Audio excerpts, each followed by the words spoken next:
OK. Hop, je vais le mettre quelque part. Donc, effectivement, on va parler de l'usage durable de l'espace avec, avec la proposition déjà d'une solution à une solution préoccupante. Donc, quand on parle de l'espace, ici, il faut comprendre qu'il s'agit des orbites autour de la Terre, donc les orbites basses et les orbites plus hautes, et que ce soit l'espace occupé dans ces orbites ou les fréquences occupées aussi dans ces orbites.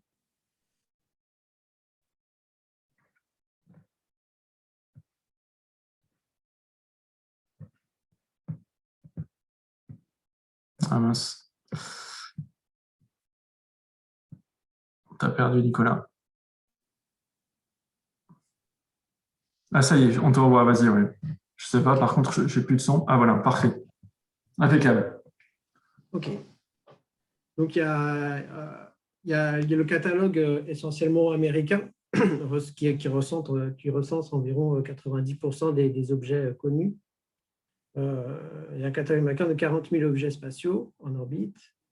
Et on sait que en plus de ce catalogue, il y a 900 000 objets de 1 à 10 cm, sachant et plus de 130 millions d'objets qui font moins d'un centimètre. Sachant qu'en moyenne, tous ces objets se déplacent à 8 km/s. Donc, il y a de réels risques de collision. Il y a plusieurs simulations qui ont été remontées.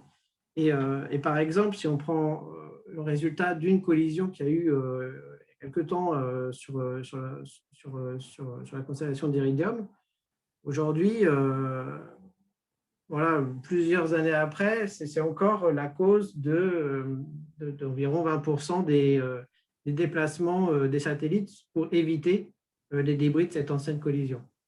Or, il y a de plus en plus d'objets et donc on augmente le risque de collision, sachant qu'à chaque collision, du coup, il y a des débris qui eux-mêmes peuvent engendrer autant de collisions que de débris. Et donc, on peut arriver très rapidement vers une situation hors de contrôle. Donc, le problème, c'est dans cette saturation progressive des orbites, comment on va pouvoir arbitrer finalement sur est-ce qu'il est raisonnable ou pas de faire tel ou tel lancement ou tel déplacement ou telle orbitation ou désorbitation. C'est pareil avec les fréquences. Hein. Les fréquences peuvent s'éblouir, peuvent éblouir les capteurs d'autres satellites. Même la 5G, d'ailleurs, éblouit aussi les satellites en orbite basse. Donc là, ce n'est pas des risques de collision, mais c'est quand même des situations de brouillage et de perturbation.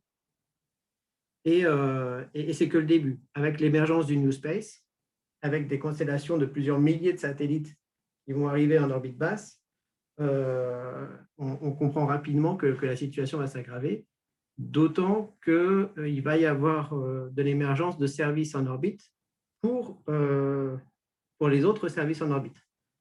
Du recyclage, alors ça peut une empreinte positive, mais aussi du refueling, du transport de matériaux. Et donc, on a un risque d'accélération de la saturation. Donc, en fait, on comprend assez vite qu'à partir de cette ressource finie, cette quantité finie d'espace en orbite, on arrive à une contrainte et une raréfication des possibilités d'occupation de l'espace ou d'utilisation de l'espace, notamment voilà, aussi au niveau des fréquences. Donc ça, c'est la situation de base. Après, l'approche qui est prise, c'est voir comment on peut amener une gestion durable de cet écosystème. Et pour revenir sur le développement durable, qui est la même chose que l'économie durable, on peut en parler dès lors qu'on est dans une situation où on a des ressources finies. On a des ressources finies et donc il y a une concurrence sur ces ressources-là.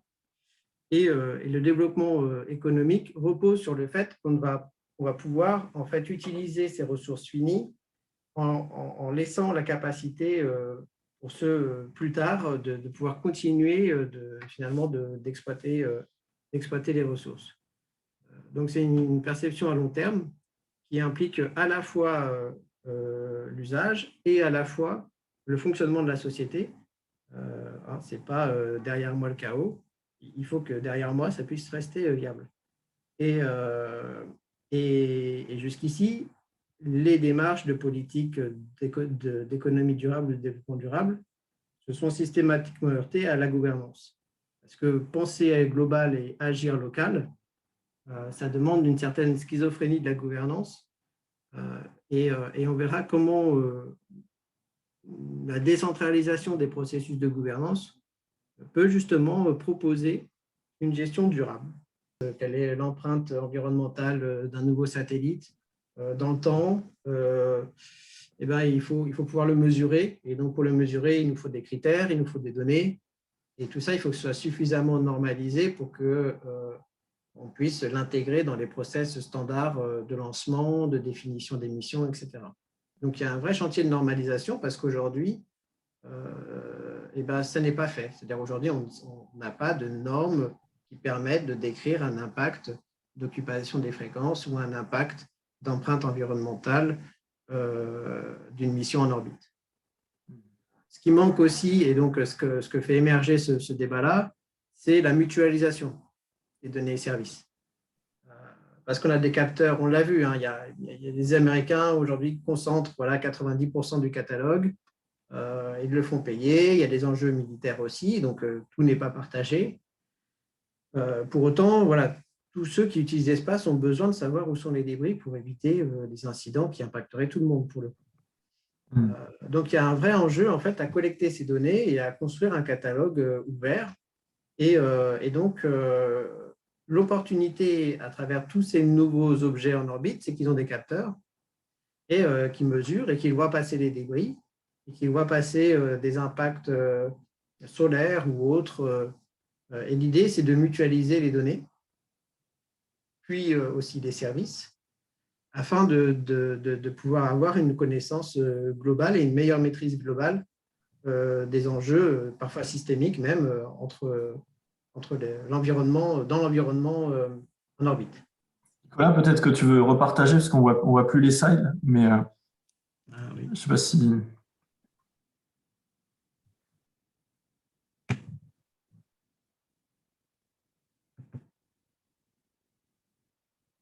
Je ne sais pas si vous voyez les slides. Oui, parfait, ouais, impeccable, merci. Donc, c'était les 3 points. Trois nouveaux chantiers qui émergent avec ce sujet-là: la normalisation, la mutualisation des données et services, et puis le coût. Aujourd'hui, il n'y a pas de coût environnemental à faire des missions dans l'espace. On ne paye rien de particulier, si on occupe un peu d'espace ou beaucoup d'espace. L'idée, c'est de faire rentrer cette empreinte environnementale, qu'elle ait un réel coût, et on le verra, comment en faire dans tout l'écosystème une vraie dynamique économique et un vrai modèle économique basé effectivement sur la rareté de l'occupation de l'espace, et donc avoir une mesure de l'usage, des empreintes, des balances et on va rentrer dans le détail sur la suite. Donc c'est réellement un changement de paradigme.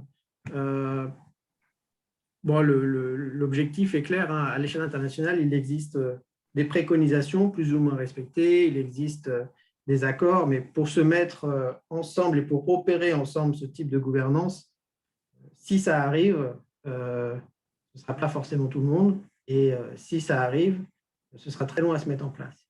Pourtant, la situation est déjà critique. Donc, autant envisager un autre moyen d'opérer tout ça, en attendant que les instances se préparent et se coordonnent pour pallier au risque. Et donc, on propose un changement de paradigme. Donc, c'est d'avoir une gestion normée, ça, on en a un petit peu parlé, une conception décentralisée, c'est-à-dire que pouvoir faire ces arbitrages entre un scénario où il y a une grosse empreinte environnementale ou une faible, savoir qui bouge dans un risque de collision entre 2 satellites, ou pour savoir comment impacter le coût de l'empreinte. Tous ces calculs, en fait, sont des calculs. A priori, ils ne font pas… on peut les rendre suffisamment objectifs, en fait, pour décentraliser ces calculs et décentraliser les décisions qui en découlent. Donc, c'est d'avoir des arbitrages décentralisés et automatiques, parce qu'il y a aussi de plus en plus de situations d'arbitrage dans l'espace. Et aujourd'hui, les instances de régulation, comme les instances de gestion du trafic spatial, sur le TMS, sur le Traffic Management System, ou sur le SSA, le site du.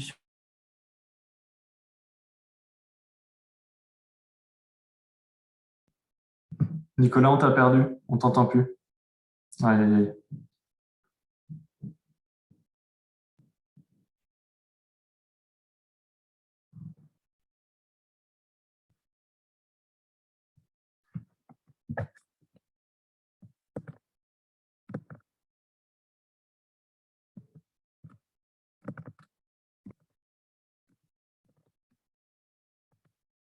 Oui, j'étais déconnecté.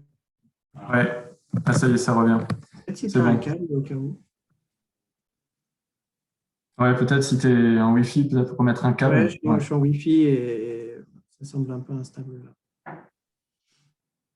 Vous m'entendez? Faut que je repartage les stages, j'imagine. Là, c'est bon, non, tout est bon. Ok. Ok. Donc, je parlais d'arbitrage automatisé, c'est-à-dire puisque c'est des calculs qui permettent de définir quel est le meilleur scénario, on mesure une empreinte et on prend l'empreinte la moins élevée, l'empreinte environnementale.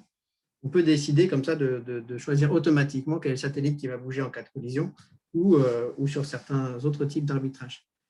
Donc, c'est de décentraliser cet arbitrage-là parce que les instances de gouvernance actuellement, elles remontent le problème qu'il y a une latence pour décider de ces choses-là. Et il y a de plus en plus de situations où ils doivent décider et on est proche de situations où il faut faire trop de choix, trop vite, qu'ils ne soient juste pas en capacité de les faire.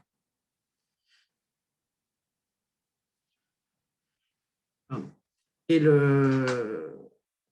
c'est d'avoir un modèle économique, bien sûr, parce que pour que tout le monde rentre dans le jeu d'un nouveau paradigme, il faut que chacun puisse se trouver dans une situation gagnante. Donc, on verra comment on peut mettre en place un système vertueux à travers le partage des données, à travers le coût des empreintes, à travers des mécanismes de subvention possibles des systèmes de recyclage, par exemple, mais aussi de ceux qui partagent leurs données, qui contribuent à l'exécution des calculs décentralisés. Donc, on va voir tout ça. Et donc, on a l'idée, c'est de construire ce système sur la base d'un registre de transactions. Ça, on verra de quel type de transactions il s'agit. Mais en tout cas qui permettent des transactions qui sont liées aux utilisations et aux contributions, observations de l'espace, qui est aussi un registre qui puisse mesurer l'empreinte de l'espace, donc par rapport à notre montant total de capacité d'espace des orbites et des fréquences, à quel rythme ça diminue et quels sont les leviers et les critères d'occupation de cet espace-là sur lesquels on peut jouer par des pénalités et des récompenses pour orienter les comportements. Et aussi, dans la dimension durable, sociétale, c'est de limiter les risques de friction, notamment entre États, et de permettre un terrain de jeu le plus résilient possible et le plus neutre possible pour une acceptation en fait, de ces arbitrages automatiques, sans pour autant léser ceux qui aujourd'hui ont une position dominante, c'est-à-dire qu'il y ait un retour à minima économique, ne serait-ce que pour le patrimoine déjà investi en matériel, en infrastructure. Donc, il y ait un vrai modèle économique pour leurs données déjà existantes et pour leurs services déjà existants. Donc, grosso modo, voilà, on a 3 leviers sur lesquels on va actionner. L'autorégulation, ça on en a un petit peu parlé, l'économie, on va rentrer plus finement dans le système, et puis la réputation.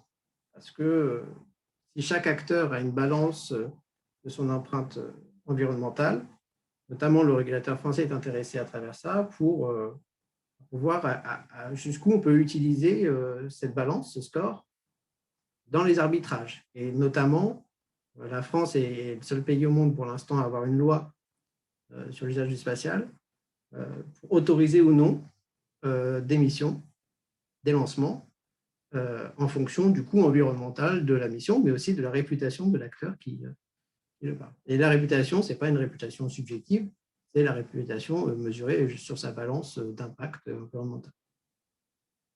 Et on verra comment, quand on n'a pas de jetons environnementaux, on peut les acheter à ceux qui en ont. Et comment ceux qui en ont, c'est ceux qui les ont gagnés en ayant des activités qui réduisent l'empreinte ou qui contribuent à réduire l'empreinte, comme partager les données. Et c'est ainsi qu'on va financer des acteurs qui contribuent à améliorer la gouvernance et à rendre durable la gestion des usages. Donc, c'est une nouvelle mesure d'impact environnemental basée sur une économie circulaire. Donc, le principe, c'est d'avoir un réseau coopératif pour la curation des données.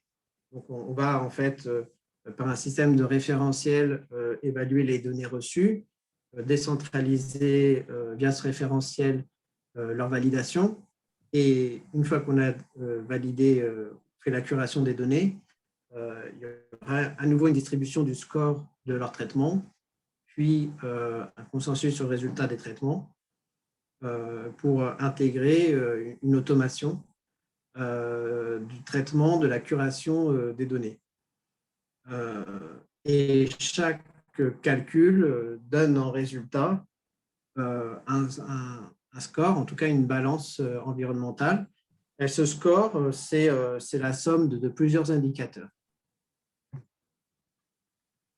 Donc, en fait, l'idée, c'est d'avoir un système d'information, un Internet entre les équipements qui mettent à disposition des référentiels et des méthodes de calcul, qui puissent collecter les observations et les données, qui puissent procéder à des arbitrages, tout ça en prenant en compte les critères et les objectifs de la durabilité, donc c'est-à-dire de pouvoir les projeter sur de la performance environnementale, de la performance économique, et bien sûr à protéger les usages.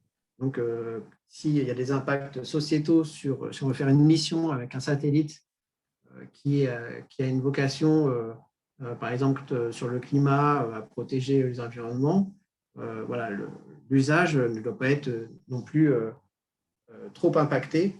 En tout cas, il y a une pondération qui est faite. Tout ça, donc, ça réside dans des décisions autonomes, mathématiques, du scoring, pour permettre au maximum une automation des arbitrages sur la durabilité des usages. Je ne rentre pas tout à fait dans le détail ici. C'est un projet ambitieux, il y a des défis. D'abord, avoir l'inventaire des critères d'impact, sachant que le New Space arrive et apporte une quantité de nouveaux éléments et de nouveaux matériaux, de nouveaux combustibles, de nouveaux impacts. Arriver à figer le modèle mathématique, alors sachant qu'il n'est pas figé en plus, c'est-à-dire, ça on reviendra un petit peu sur la gouvernance, mais bien entendu, au départ, pour l'initialisation de ce système, chacun va défendre ses intérêts dans les pondérations, mais le système s'adapte. C'est-à-dire que si, par exemple, le volume occupé est très peu pénalisé dans un premier temps, quand on a des résultats et qu'on voit que systématiquement, le volume occupé est trop important, et ben, ce facteur-là va être plus pénalisant que les autres. Et progressivement, du coup, on va ajuster les pénalisations en fonction des observations réelles, de l'impact réel. Donc, quelles que soient les influences initiales, au bout d'un moment, le système va être capable d'ajuster ses critères et d'ajuster les pondérations. Mais tout ça, ça demande quand même de mettre en place un équilibrage mathématique initial. Et pareil pour l'économie, c'est-à-dire donner des rewards à ceux qui partagent leurs données, donner des rewards à ceux qui procèdent au calcul, demander de payer le coût environnemental à ceux qui veulent lancer les missions. Voilà, tous ces coûts et récompenses doivent faire l'objet d'une économie maîtrisée, et aussi, bien sûr, on verra après dans la structure même de la token économie, comment on mesure la capacité totale initiale sur laquelle vont se baser les résultats. Et si on ne peut pas la mesurer précisément, comment on ajuste la difficulté à recevoir des jetons de cette base-là. Et ensuite, il y a un autre défi, c'est les technologies d'émission de réception. Donc, puisque c'est un Internet, on va dire, entre ces systèmes. Mais ces systèmes, ce sont des capteurs pour une bonne partie. Donc, il faut être capable d'interopérer avec ces capteurs. Et que ces capteurs puissent être capables à la fois de donner des données standardisées, mais aussi d'avoir le canal de communication compatible. Donc c'est un mesh sur plusieurs types de télécommunications, avec évidemment le respect de la confidentialité. Donc, on verra que toutes les données sont confidentielles par défaut. Et malgré tout, elles sont capables leur traitement peut être décentralisé. Des parties techniques sur lesquelles on reviendra un petit peu moins et qui sont complètement pris en compte dès le début de l'étude. Donc voilà, grosso modo, pour construire cette infrastructure résiliente, il faudra qu'il y ait un inventaire précis des métriques à intégrer autour des usages, autour des missions, autour des objets, autour des cycles de vie, autour des contributions. Et puis des capteurs, évidemment, avoir un set de capteurs initiaux suffisamment significatifs. Et enfin, le côté algorithme, avec l'automatisation des arbitrages et des valorisations. Donc, on a vu que tout ce système, tous les indicateurs, toutes les décisions, en fait, sont prises par rapport à l'usage durable. C'est là où cette étude est assez iconoclaste, c'est qu'aujourd'hui, c'est à peine un paramètre dans les décisions. Là, c'est vraiment la finalité, c'est vraiment l'objectif, c'est de se projeter par rapport à l'impact sur l'usage durable. Et donc, ça veut dire quelle est notre capacité totale, jusqu'où les orbites peuvent intégrer des objets et des occupations de fréquence. Sur cette base-là, sur cette capacité-là, donc on va créer une mesure pour ça, on va créer une unité de mesure pour ça. Ça va être les jetons de notre système, ça va vraiment être cette unité de mesure, avec un stock initial total. Voilà, nos orbites autour de la Terre, ça représente 10 000 de ces unités. Et cette unité-là, pour la calculer, donc on est parti sur plusieurs grands critères. L'occupation des RSO, c'est pour objets, c'est pour les objets en orbite. Donc, l'occupation des objets, leurs émissions radiofréquences, leur déplacement, leur volume, leur durabilité, leur cycle de vie. Et puis aussi, comme dans le cycle de vie, leur durabilité, c'est comment ils se désorbitent, comment ils se réorbitent. Est-ce qu'ils retombent sur la Terre? Est-ce qu'ils partent vers le haut ou vers le bas? Est-ce qu'il y a des risques par rapport à la composition même des équipements? Voilà, toutes ces indications. Et après, il y a l'apport de ces objets-là pour coopérer, c'est-à-dire les capteurs qu'ils vont intégrer dans le système, les types de données qu'ils vont intégrer dans le système, les capacités de relais de communication pour étendre ce mesh, ou les apports en capacité de traitement des données. L'énergie rentre aussi en compte dans l'impact environnemental qui est représenté par cette unité. Et puis, voilà, la gestion des risques de collision et de fin de vie, ça, j'en ai déjà parlé. Donc, on a un jeton d'utilisation durable de l'espace. Ce jeton représente une occupation de l'espace. Et par rapport à tous ces critères, voilà, c'est une somme de tous ces critères pour obtenir une valeur. Cette valeur, c'est ce jeton. Donc, l'idée, c'est d'avoir qu'on ne puisse pas en fait reprocher au système d'être biaisé, soit par ceux qui hébergent les nœuds du réseau, soit par ceux qui participent au consensus sur les données intégrées ou pas intégrées, ni même que ce soit tout à fait ouvert et que chacun puisse, à partir des définitions décentralisées, opérer des calculs avec des données, voilà, qui peuvent être confidentielles, c'est-à-dire que ce sera un travail purement mathématique sans savoir de quoi il s'agit en fait, et redonner ce résultat au système pour obtenir un consensus à travers tous les résultats. L'idée, c'est d'avoir un audit exhaustif des données, des valeurs, des traitements, de leurs origines, de leurs usages, et que tout ça soit vérifiable. Pour garantir, l'idée, c'est que les acteurs n'aient pas à faire confiance au système, mais qu'ils puissent vérifier que tout a été bien opéré et que tout soit vérifiable sur l'infrastructure.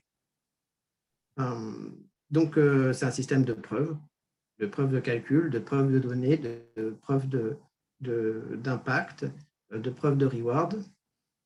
C'est pour ça que la blockchain est particulièrement bien adaptée pour construire les preuves. Elles sont signées, même le plus souvent multi-signées, c'est-à-dire qu'il y a des conditions de signature qui sont compatibles avec la réalité des organisations aujourd'hui et de l'horodatage, bien sûr, avec la particularité, en tout cas pour Bitcoin, ou pour les layers de Bitcoin, il y a d'autres technologies possibles, mais la particularité d'avoir un temps qui n'est pas lié au temps terrestre. Le nombre de blocs, parce que quand on sera sur Mars, se repérer avec le temps terrestre, ça va poser d'autres problématiques, mais même pas sur Mars, hein, même quand on travaille sur un mesh global autour de la Terre, c'est bien pratique d'avoir un temps qui soit propre à l'infrastructure en orbite et relatif, en fait, entre les objets en orbite et pas relatif à la Terre. Et la blockchain fournit ça, avec la séquence des blocs. On est au bloc 412, on est au bloc 820, on est au bloc… Et certaines technologies permettent de paramétrer ces blocs qui sont en fait à fréquence de calcul fixe. Donc, finalement, notre temps, ça va être une temps de fréquence globale du réseau. Voilà. Je ne rentre pas plus loin dans le détail. J'étais un peu long là-dessus, mais l'idée, c'est de dire qu'on a vraiment un système totalement distribué et totalement autonome en cible et qui est confidentiel par défaut pour garantir justement la neutralité aux acteurs internationaux, sachant qu'il y a aussi des enjeux militaires, il y a aussi des enjeux de soft power, il y a aussi des enjeux de ce type-là. Donc, les technologies blockchain intègrent souvent en sous-jacent des nœuds hébergés plus ou moins par des pays ou d'autres types. Donc, l'idée, c'est d'aller sans biais, en fait, au maximum des possibilités de ces technologies. Et il y a une proposition de token économie. Donc, puisqu'on a ces jetons, puisqu'un jeton représente, allez, on va dire, pour simplifier, 1 mètre cube d'occupation de l'espace et une certaine occupation de fréquence, voilà, avec un coût d'énergie pour aller l'occuper, et puis un impact en termes de risque de collision en fin de vie. Donc, on a ces jetons-là qui mesurent ça. On a une valeur finie. Hein, si on prend les 21 de Bitcoin, voilà, nous, on a notre réserve finie. On a une valeur d'usage parce que pour utiliser l'espace, les régulateurs, en tout cas pour l'instant la France, mais ça pourrait être un type de régulation, c'est-à-dire pour être autorisé à lancer des objets en orbite, il faut payer son empreinte dans ce jeton-là. Donc, il faut avoir ces jetons-là pour utiliser l'espace. La valeur de l'usage, c'est vraiment pouvoir utiliser l'espace grâce à ces jetons. Une valeur de rareté, on l'a vu, hein, autour des orbites, cette capacité, elle est limitée. Pour autant, on va occuper de plus en plus l'espace. Donc, progressivement, ces jetons-là, ces espaces vont être rares et vont coûter de plus en plus cher. Et on arrive au produit d'investissement parce que en donnant en fait un certain volume de ces jetons à des acteurs innovants ou à des projets de dépollution de l'espace, il y en a beaucoup, ou de cimetières d'espace, enfin toutes sortes de projets qui peuvent réduire l'empreinte environnementale, ils pouvaient se financer justement en ayant des jetons initiaux qui vont prendre de la valeur qui pourront donc inscrire au capital de leur entreprise et vendre selon leurs besoins de financement. Alors, je regarde rapidement l'heure pour savoir si on peut rentrer dans le détail du mécanisme en fait, de la token économie de cette infrastructure. Donc, on constitue la réserve initiale. Donc, c'est pareil, hein, pour déterminer ce volume et le calcul de ce volume initial, il y a un consensus initial qui est créé et qui va arriver à un résultat. Par exemple, voilà, le nombre de jetons qui fait consensus, c'est 10 millions. Donc, on sait qu'on a 10 millions de jetons d'usage d'espace encore disponibles sur les orbites. C'est la réserve initiale. Donc, au début, dans notre blockchain, on a juste une ligne avec voilà, tant de jetons initiaux. Et puis, il y a des observateurs qui vont repérer des objets. Donc, ces observateurs peuvent être au sol avec un téléphone, mais ça peut être aussi des capteurs en orbite. Ils voient passer des débris, imaginons. Donc, l'observateur renvoie l'observation au système. Le système propose un référentiel distribué qui permet d'évaluer la validité de l'information et qui définit comment cette information doit être traitée pour que tous les acteurs fassent le même calcul pour qu'on puisse les comparer simplement. Et ensuite, si la donnée est calculée comme pertinente et utile, l'observateur reçoit des jetons et ceux qui ont contribué à valider cette donnée reçoivent aussi une petite partie de ces jetons. Donc, dans notre blockchain, on est parti du bloc 0 avec juste nos jetons initiaux et on a commencé à distribuer la monnaie puisqu'on a commencé à sortir des jetons. Certains ont récompensé l'observateur, d'autres ont représenté ceux qui ont contribué au calcul. Et pour l'instant, ces jetons valent 0 parce qu'on n'a pas échangé d'euros, de dollars ou du yuan ou autre contre ces jetons. Ils ont juste été voilà, offerts en reward pour l'instant. Ensuite, il y a le cas où comment on va justement faire circuler cette monnaie. Et bien là, on est dans le cas où un opérateur a besoin de lancer voilà, des satellites. Donc, il y a la description de sa mission, selon les critères et la normalisation dont on a parlé. C'est envoyé au réseau. Le réseau va aussi regarder quelle est la méthode de calcul à appliquer pour la curation et pour le traitement. Donc, chacun voilà, effectue les calculs. Et après, on va donc, du coup rémunérer le réseau qui a fait ces calculs. Et puis, on va dire à celui qui veut lancer sa mission, eh bien, ton empreinte environnementale, c'est tant de jetons, donc tu dois payer tant de jetons.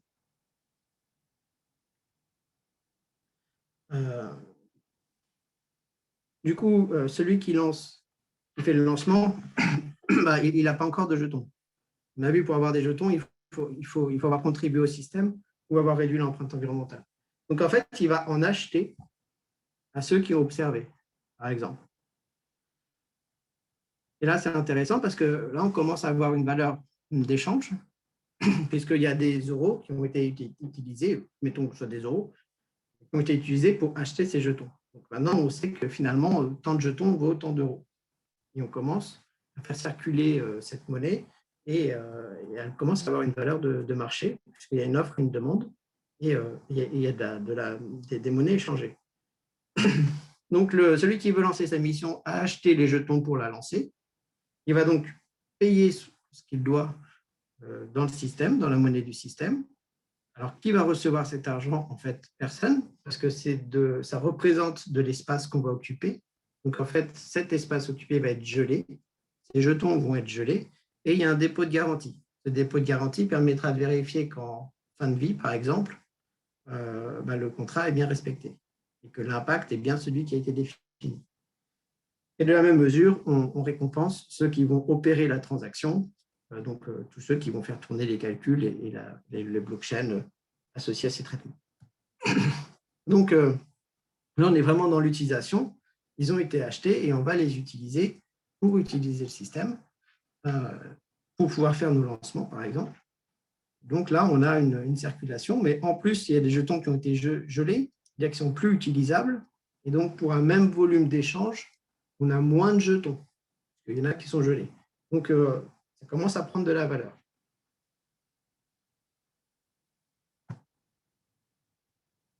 Et tous ces échanges,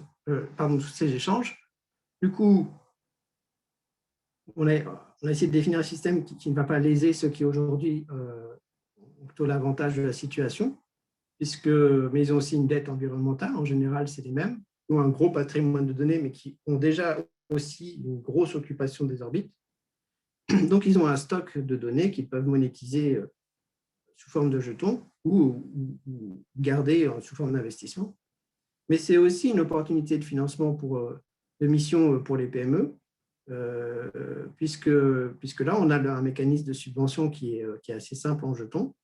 On va pouvoir leur donner des jetons en prévision de la montée de la valeur de ces jetons. Il est envisageable, en fait, que ces gros propriétaires de données qui sont souvent en partie publics puissent, par leur patrimoine passé, de données passées en jetons, puissent en céder une partie pour financer des missions de PME, par exemple, qui auraient vocation, par exemple, au recyclage ou à la gestion des cimetières ou ce genre de choses. Donc, il n'y a aucun moyen d'interpréter les données aux métadonnées. On est dans un système qui se veut confidentiel par défaut et tout à fait fongible.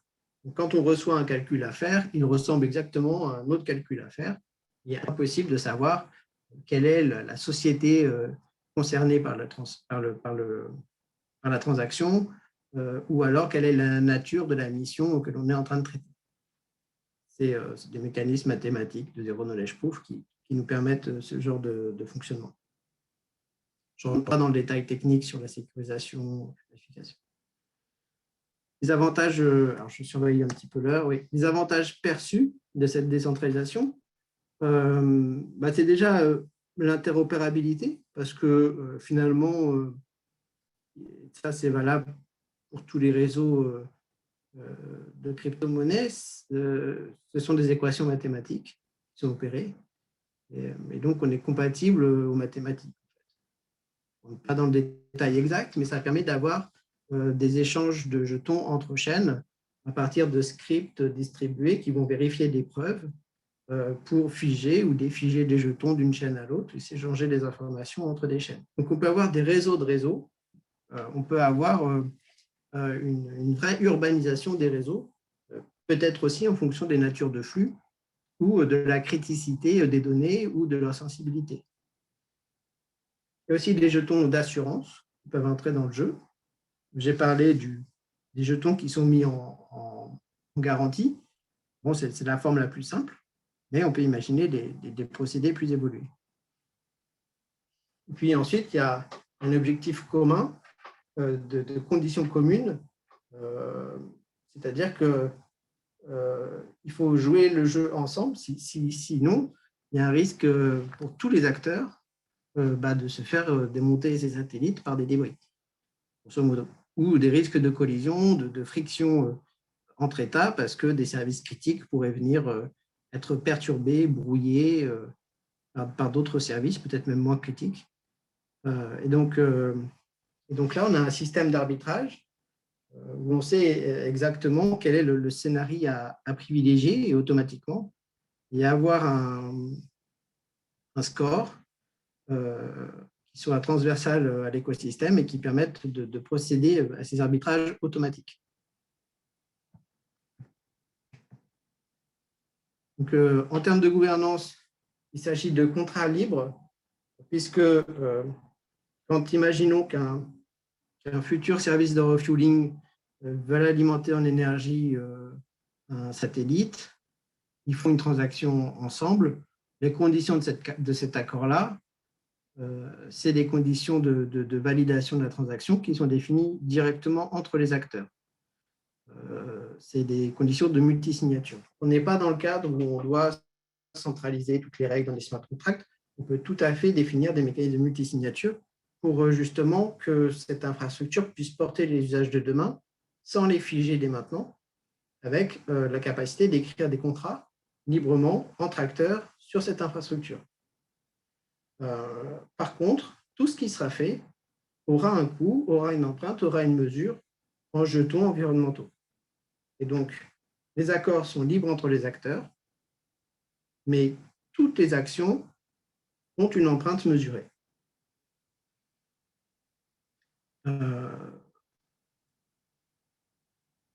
Donc on a fait, ça c'est la restitution d'une étude qui est lourde et aussi plus technique.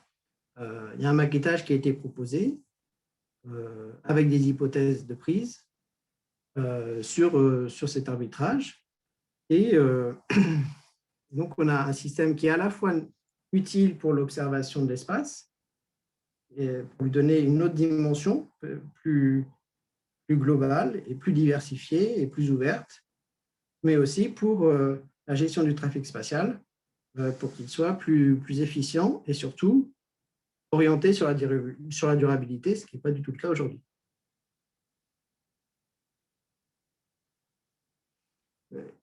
L'effet de bord d'avoir ce réseau en orbite entre les systèmes autonomes pour partager de l'information, c'est qu'on pose une infrastructure numérique résiliente entre les acteurs internationaux. Et ça, c'est un Internet qui n'existe pas au sol. Et c'est un Internet qui a de la valeur en soi. Et donc, c'est intéressant de voir que finalement, ce mesh et ce réseau pose les bases de ce que peut être une résilience numérique au niveau international. On a comparé plusieurs projets internationaux sur la décentralisation des données d'observation surtout, mais aussi en partie sur la décentralisation des arbitrages du Space Traffic Management. Et bon, là, la maquette, c'est la seule qui est vraiment orientée avec un objectif et une mesure de l'impact durable. Mais il y a des projets, notamment américains, surtout américains d'ailleurs, à travers Besta, IBM, Trussat, Lousner, pour distribuer, faire la curation des données décentralisées entre les acteurs, mais en général sur des infrastructures plutôt privées. C'est des blockchains, non, mais c'est des blockchains qui sont hébergés sur des nœuds qui sont hébergés chez des acteurs ou en partie chez des acteurs. Et le code lui-même est plus ou moins sous maîtrise d'une société en particulier. Là, l'idée, c'est de vraiment jouer la carte de la résilience. Et on a aussi comparé avec les projets de gestion environnementale sur Terre. On voit que la plupart du temps, les projets qui ont vraiment pris de l'envergure sont des projets qui ont été soutenus au niveau national. C'est pour ça qu'il nous semblait intéressant d'intégrer la régulation vraiment au cœur de l'usage, c'est-à-dire que pour utiliser, il y a ce système qui est en partie autorégulé, mais qui est porté par ceux dont c'est le métier, c'est-à-dire les régulateurs.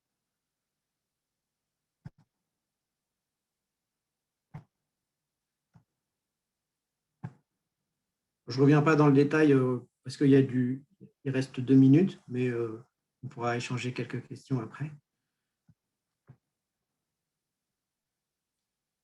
Voilà. Et donc, la prochaine étape, ça va être les bases techniques ont déjà été préparées. Et la prochaine étape, c'est de passer à un prototypage, sachant que c'est qu'une première version de l'étude et que pour atteindre un prototypage, il y a encore des étapes d'étude plus détaillées sur justement ce travail de normalisation préalable et sur le travail des calculs initiaux. Voilà. Pour finir, l'enjeu, c'est vraiment d'encourager l'industrie à avoir des usages responsables avec un modèle solide, mais aussi vecteur d'investissement, éviter les tensions internationales, éviter que l'État ne soit qu'une militarisation en fait, des enjeux stratégiques, et avoir une approche de la gouvernance qui permette de proposer une grande résilience et donc une vraie ouverture, ce qui est nécessaire pour la durabilité. On l'a vu, c'est la fameuse gouvernance qui manque à l'économie durable. Et au niveau des infrastructures, on pose un Internet qui a beaucoup de sens, à mon avis. Et pour le prototypage, il est étudié 2 contextes. Le contexte des nanosatellites. Il va y avoir énormément de nanosatellites qui vont être lancés, des flottes de plusieurs milliers. Et donc là, il y a vraiment une urgence en plus, ils sont petits, voilà, peut-être moins manageable dans un sens. Donc il y a un vrai besoin de ce type d'infrastructure pour l'organisation du trafic par rapport à ces satellites-là, et la gestion des risques de collision, d'orbitation, etc. Et l'autre terrain d'expérimentation possible, c'est l'Afrique.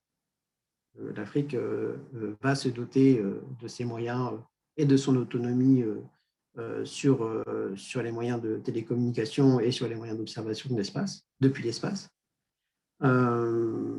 C'est une infrastructure, c'est une page blanche. Donc, ils vont partir avec les technos du moment.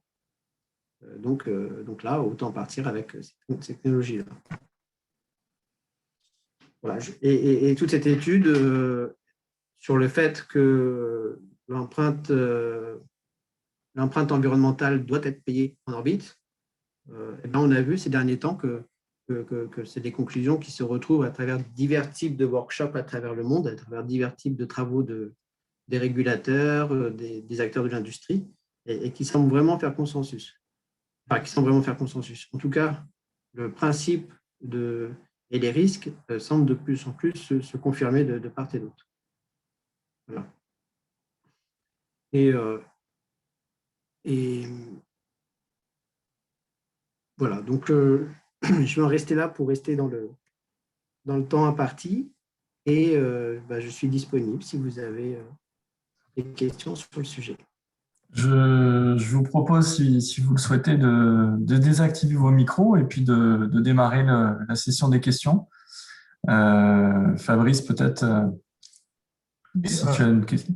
Alors peut-être j'ai zappé, peut-être que ça a été répondu, mais comme parfois c'était voilà donc en fait il y a besoin le régulateur, en l'occurrence je ne sais pas si c'est le CNES ou quelqu'un d'autre intervient aussi dans la boucle pour en situation cible n'autoriser les lancements que si les jetons, enfin que si le lanceur de satellite a suffisamment de jetons pour pas polluer l'espace, c'est ça, ou alors l'idée c'est de faire en sorte que ça coûte beaucoup plus cher. Enfin, même là, il faudrait le régulateur, en fait. Il y a systématiquement le régulateur qui doit être dans la boucle. Oui, c'est ça. En entrée, en tout cas comme levier, parmi les 3 leviers, donc le régulateur en est un des 3. Il y a l'économie, rentable en fait de jouer le jeu, de vendre ces données, de libérer de l'espace et même de vendre de l'espace occupé, pourquoi pas. Donc il y a un modèle économique, il y a un modèle de réputation. D'ailleurs, en général, maintenant, les investissements se font aussi au regard de l'impact environnemental d'une manière générale. Et le raccourci, et ce qui peut permettre de débrider les situations internationales, c'est d'intégrer les régulateurs. Eux ont le besoin, de toute façon, ils ont le besoin aujourd'hui. Ce que tu as dit est très vrai, c'est porté par le CNES et par les régulateurs, par le régulateur français. Donc, pour l'instant, à l'échelle de la France, mais ça va être porté au niveau international de pousser cette démarche. Alors, ce ne serait peut-être pas ce projet-là, mais en tout cas, cette démarche-là, cette vision-là, au niveau international, pour que les arbitrages ne se fassent pas en fonction uniquement des coûts du matériel, mais surtout sur l'empreinte durable, c'est-à-dire ne pas lancer n'importe quoi en orbite qui puisse exploser tout le monde. Je caricature, mais n'est pas si loin. D'accord. Et là aussi, peut-être ça a été dit, mais sur quelle blockchain tout ça va être déployé, qui va opérer les nœuds? Est-ce que c'est des blockchains publiques? À un moment donné, je pensais comprendre que c'était peut-être une blockchain publique. Après, j'en suis pas sûr. Oui, c'est volontairement public pour jouer la carte de la résilience. C'est volontairement des nœuds qui peuvent être hébergés. C'est une fédération dynamique dans la proposition de cette maquette-là. Je n'ai pas de garantie que c'est cette maquette-là qui sera retenue in fine. C'est concrètement quel bloc? C'est une nouvelle blockchain publique à créer? Ce sera une layer 2. Ah, d'accord. Idéalement sur Bitcoin, tel que nous, on l'a préparé dans le cadre de cette étude, c'est sur Bitcoin. Avec du proof of work? Oui, en proof of work sur le layer 2. Comment? Avec du proof of work sur les blocs? Oui, oui. D'accord. Mais pas sur la layer 2, sur la layer 1. Donc, la layer 1, ça va être Bitcoin. Ça, voilà, donc ça, on ne change pas. La layer 2, par contre, en l'occurrence, c'est un fork de Bitcoin qui s'appelle Element. Et c'est sur ce fork-là qu'on va signer les blocs, mais pas les miner, pour des questions de performance, de gouvernance. Ok, Et donc, il y aura une fédération dynamique ouverte. N'importe qui pourra faire tourner un nœud de ce réseau-là pour signer les blocs du réseau et participer à la sécurisation globale du réseau. L'avantage de la Layer 2, c'est qu'elle est suffisamment peu consommatrice pour qu'on ait aussi des nœuds en orbite. Aujourd'hui, ces nœuds, ils tournent facilement sur un Raspberry et ils tournent facilement sur de l'équipement embarqué qu'on peut avoir sur les satellites. C'est intéressant. Nous, on travaille sur un projet qui met des nœuds dans les satellites, aussi dans des nanosatellites en l'occurrence, avec GomSpace, c'est un constructeur pour sécuriser les communications. Alors, ce n'est pas pour la même chose, mais cette fois, c'est pour sécuriser la communication, en fait, parce que il y a beaucoup plus de piratage, en fait, et puis bizarrement, les communications entre les satellites ou même avec les ground stations, elles ne sont pas hyper sécurisées, donc ce n'est pas les trucs les plus compliqués à pirater. Et il y a déjà eu, en fait, comme par exemple, tourner le satellite vers le Soleil et faire cramer tous les capteurs, etc. C'est des choses qui ne sont pas beaucoup publiques, mais ça existe. Et en fait, ça pourrait être intéressant de mutualiser les infrastructures blockchain, plutôt que d'en avoir un nœud blockchain qui fait la sécurité, un autre qui fait la partie durable. Ça peut être intéressant de voir dans quelle mesure oui, tout à fait. l'utilisation de la technologie, au moins, peut faire du sens. C'est pour ça, d'ailleurs, que j'essaye vraiment de le présenter comme une opportunité d'infrastructure au sens large. Après, sur cette infrastructure peuvent se déployer des services.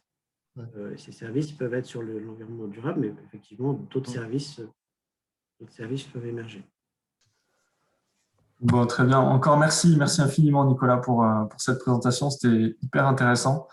Donc, de toute façon, dès ce soir, elle sera, si tu es d'accord, bien sûr, sur notre channel YouTube. Oui. Et puis, sinon, à tous, je vous souhaite une excellente soirée. Je vous donne rendez-vous semaine prochaine